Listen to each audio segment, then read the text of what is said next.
तुम यहीं आराम करो, मैं यूं गया और यूं आया। माँ बेंच पर बैठ गई और बेटा अंदर चला गया। काफी समय हो गया, बेटा वापस नहीं लौटा।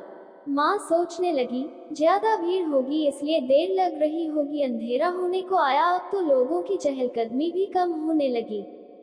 माँ को अब चिंता होने लगी। एक कर्मचारी ने आकर पूछा, किससे मिलना है माँ जी, आपको यहाँ पर क्यों बैठी हैं? डरती हुई आवाज में सुलोचना देवी बोली, मेरा बेटा अंदर सामान की जांच कराने गया है।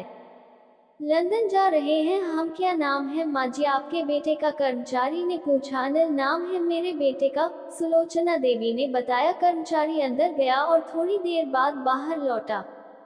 उसने सुलोचना देवी से कहा, माँ जी लंदन जाने वाली फ्लाइट तो दोपहर में ही जा चुकी है और आपका बेटा भी उस फ्लाइट में बैठकर लंदन जा चुका है, अब आपके यहाँ बैठने का कोई मतलब नहीं है, आप भी अपने घर चली जाए।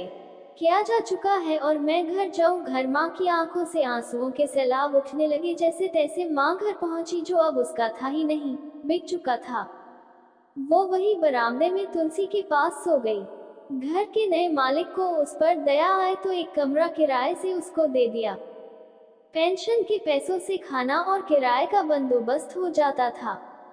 दिन बीतने लगे। कुछ दिनों बाद घर के नए मालिक ने सुलोचना देवी से कहा, माँ जी आप अपने रिश्तेदारों के यहाँ पर जाकर क्यों नहीं रहती है? इस उम्र में आपके लिए वही अच्छा होगा।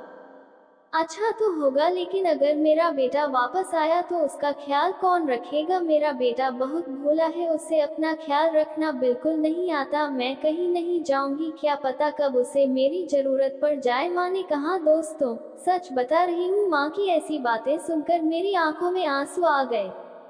किसी ने सच ही कहा है, पूत कपूत हो सकता है लेकिन माता कभी कुमाता नहीं होती। दोस्तों आप सभी से हाथ जोड़कर विनती करती हूँ, अपने माता पिता की जितनी हो सके सेवा करना, उनके साथ कभी बुरा बर्ताव मत करना।